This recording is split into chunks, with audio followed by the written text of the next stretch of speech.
Tyler said I was popping his D-Boss react to this Charlie vid. It's titled, He's Doing It Again. So a couple people asked me to watch this, and they told me this is about EDP, and apparently EDP is coming out and saying that whole debacle that we witnessed, that he was in on it. He basically said it was a prank. What are we talking about here? I want to see what Charlie got to say. Let's watch. I have sworn multiple times that I would stop talking about EDP 445. Same. But just like most people's New Year's resolutions about going to the gym, I'm going to have to break it every few months. This is the same thing I just did with Sneaker. I was like, all right, I'm done with Sneaker. I said that about 2 times, and I just put up a video about it. For the last couple of years, like clockwork, he will try and come back to the internet after his historic fall from grace after being caught in the now infamous cupcake sting operation that outed him as a predator. He'll come back with an almost cartoonish development. He's been on this non-stop wild and wacky roller coaster of crazy, goofy shit that he tries. He's this gift that just keeps on giving with the amount of unbelievable shit he tries. Like an everlasting gobstopper of goofs. I've compared him to the Box Ghost from Danny Phantom, and I think that is just the most apt comparison. He's just this silly villain that keeps popping up every now and then just for people to laugh him off the face of the internet, but he'll always come back as a cameo in later episodes. And that's why we're talking about him again today, because it's that time of the year where EDP tries to make a claim that he's innocent. And this time, he's saying, actually, it was all acting. He was only pretending to be a pedophile. He was method acting as a child molester, as part of a movie production. I know that sounds unbelievable. That sounds like I just made that shit up in a game of But the other nigga gonna come out and be like, like, no. Serious. That is the angle he's trying. He posted an entire breakdown of his defense that this was all a setup. That it was supposed to just be improv acting, but they published it as a real thing and it cost him his whole career. Now, before diving into the fanfic that EDP tries to craft here like he's working on a fucking Tumblr blog, I do want to make it clear that even though the Cupcake Doomsday sting operation was the apocalypse that brought down the world of EDP, it's far from the only instance of him talking inappropriately and sexually with minors. This was just the only one where they actually caught him in video. You know, this was no longer just blurry photos of Sasquatch or rumors. They finally had him on video flirting with and then even going to a physical location to meet someone he believed to be a child. This followed sexually charged conversations as well as inappropriate pictures, including a picture of his poopy in a toilet, an actual shit pic. I make sure to mention that anytime EDP's name comes up because, god damn it, that shit is crazy. And following all that, he went to the physical location to meet someone he believed to be a kid. And said the reason he was there was actually because his belly was empty. His tummy was growling for a cupcake, which is why it became known as the Cupcake Incident. But this is just focusing on that video and not any of the other numerous claims and evidence about the way he talked to children and all of that. So let's take it from the top here in the timeline of events. He lays out all the lore, and it dates all the way back to 2019. So he's laying out the goddamn Silmarillion here, preceding the Lord of the Rings events that take place later on. So in 2019, he flew out to Philadelphia for the world premiere of Maybe Next Year, which he was featured in. But it's 2019. It took you 4 years to come up with this laugh? And that's crucial knowledge here because fast forward to 2021, he received an email from Chet Goldstein, who was the person conducting the investigation on EDP at the time, and he's claiming that in 2021, Chet Goldstein reached out to him, letting him know how impressed he was with EDP's performance in that documentary, saying that he was impressed with his work from Maybe Next Year and wanted to give him a shot for a different part in a film that Chet Goldstein was working on at the time. So he drops a receipt here of an email that basically just echoes that, saying, hey, you know, your work was fucking amazing. Can't believe you didn't win an Oscar. Would love to have you as part of this next production if you're willing to try out for it. Get back to me. EDP responds, ecstatic to take this role. This was really going to blow up his acting career. He confirms an address with him, that it's a Rite Aid location they're meeting at. Chet Goldstein says that, their cameraman will meet them at the Rite Aid parking lot. And it's going to be a random scene that they're going to act out for 30 to 40 minutes to see if he's fit for filming. He says, the scene we may ask you to act out may seem a bit odd, and I may crack some jokes and be rude in certain parts of the shoot that may seem offensive to you, but keep in mind, we have a protocol of situations we may throw at you to see how you respond and act in helping us determine if you're fit for the part.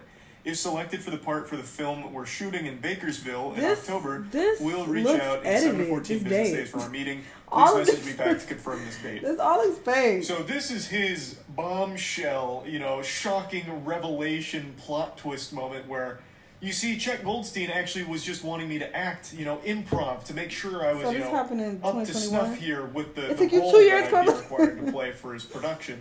I was under the impression this was all part of the acting, which even upon hearing this excuse is one of the most unbelievable things I've ever heard. No, you remember that incident from 2 years ago. Keep in mind, he's just now posting this 2 years later. I'm guessing this idea came to him in a dream recently to try this garbage. But, why wait 2 years if this is all legitimate? But regardless, I would have said that immediately after that was the case. No, that's just because I was a very good actor. I actually fooled all of you. It was acting.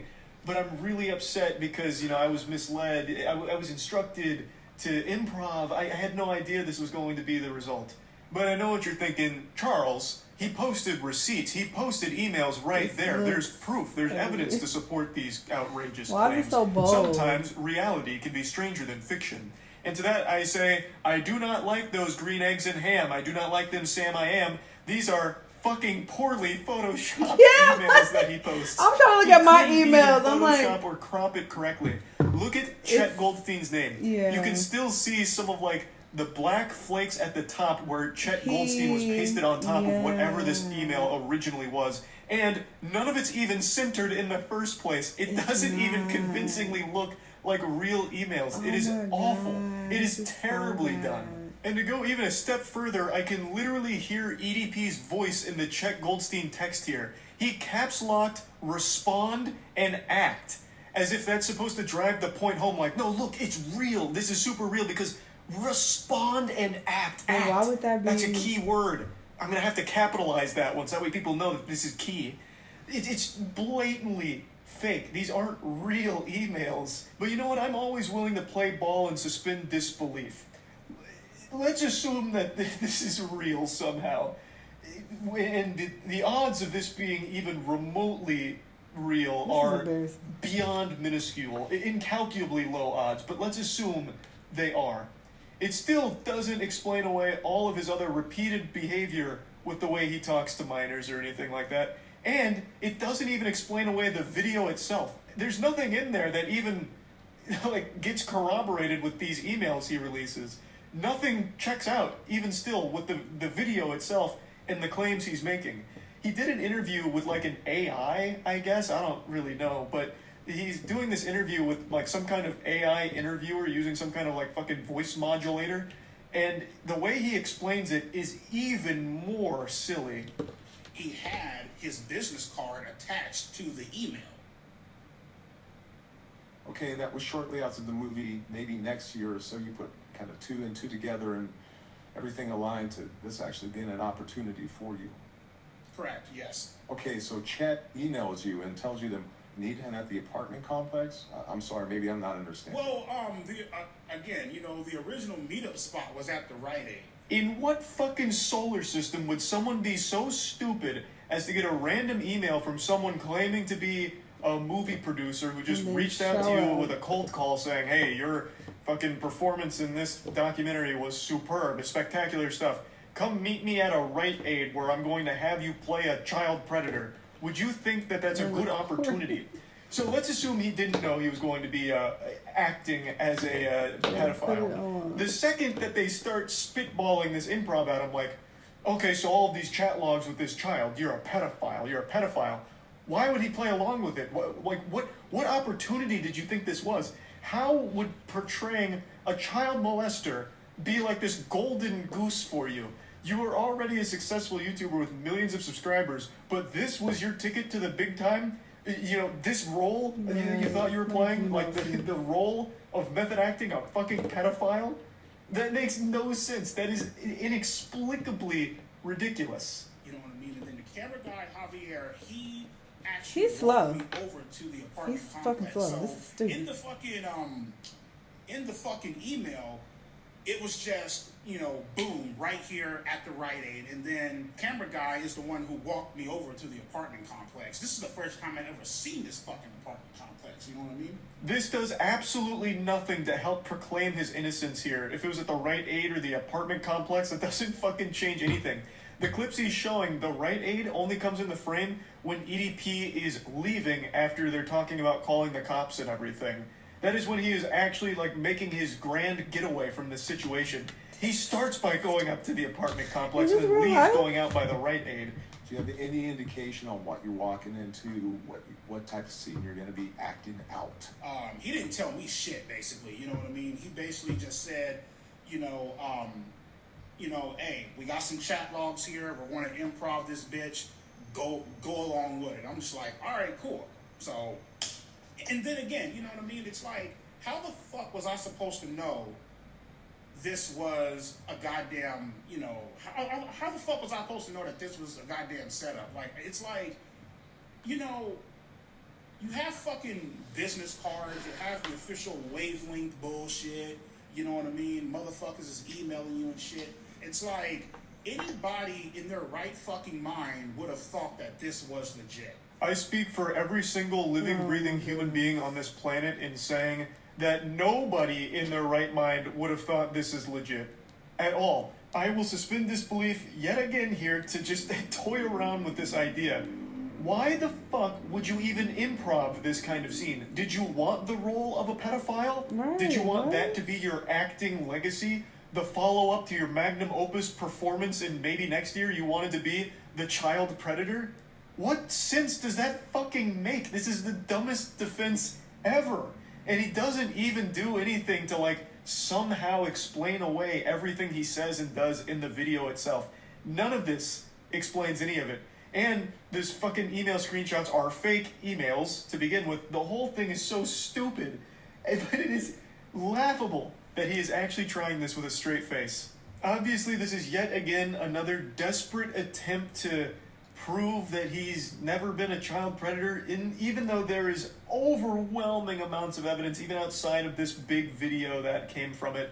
There is still so much evidence against him, and really the only reason he never faced jail time is because the investigation was done by YouTubers and not done in collaboration with law enforcement, so he was able to squeak away based on that, which is something that has happened a lot, unfortunately. So it's just, it's crazy he's not even in jail, honestly. And he still keeps trying to come back to the internet. Even after all of this time and all of this shit, he still keeps doing ridiculously goofy shit, like what you just saw there. With trying to say, he's not a pedophile, he was only acting. Wild stuff. I just wanted to give a little update here and share that. That's about it. So yeah. This is actually really sad. It's clear that, he can't get other work. So he's just doing whatever he can, no matter how ridiculous it sounds. Because I remember in a video I watched a while ago, they were saying that he was trying to be like an Uber driver or something, but people reported him.